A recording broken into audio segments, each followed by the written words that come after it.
నమస్కారం అండి. ఈనాటి కమ్మని కథ పేరు కాకి పాము. వినిపిస్తున్నది మీ విజయభాస్కర్. అనగనగా పూర్వం నర్మదా నది తీరంలో రాజమందిరం ఉండేది. దానికి కొంచెం దూరంలో చెట్టుపైన కాకి గూడు నిర్మించుకుని ఉంటుండగా ఆ చెట్టు కిందనే ఉన్న పుట్టలో పాము ఉండేది. కాకి తన పిల్లలకు ఆహారం తేవడానికి బయటకు వెళ్తున్న సమయం చూసి పాము మెల్లిగా చెట్టుపైకెక్కి కాకి పిల్లలను తినేస్తూ ఉండేది. దీనితో కాకి ఏమి చెయ్యాలో తెలియక తెగ బాధపడుతూ ఉండేది. ఆహారం కోసం గాలిలో ఎగురుతున్న సమయంలో కాకికి మంచి ఉపాయం ఒకటి తోచింది.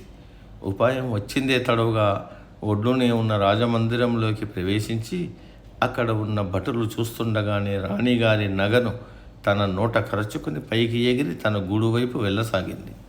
రాజభటులు ఆ కాకి వెంట పడ్డారు. తన గూడు ఉన్న చెట్టు కొమ్మపై వాలిన కాకి తనను వెంబడిస్తున్న భటులు చూస్తుండగానే నోటిలో ఉన్న నగ చెట్టు కింద ఉన్న పాము పుట్టలోనికి జారవిడిచింది.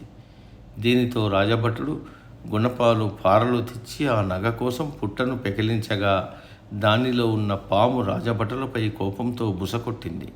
దీంతో రాజభటులు తమ దగ్గర ఉన్న ఆయుధాలతో ఆ పామును చంపేసి ఆ నగను తమతో తీసుకెళ్లి రాణిగారికి అప్పగించారు. ఇక తన బిడ్డలకు పాము పీడ విరగడయిందని సంతోషించిన కాకి తన పిల్లలతో సంతోషంగా జీవించసాగింది. ఉపాయముతో ఎంతటి అపాయం నుంచైనా బయటపడవచ్చు అనేది ఈ కథ యొక్క నీతి.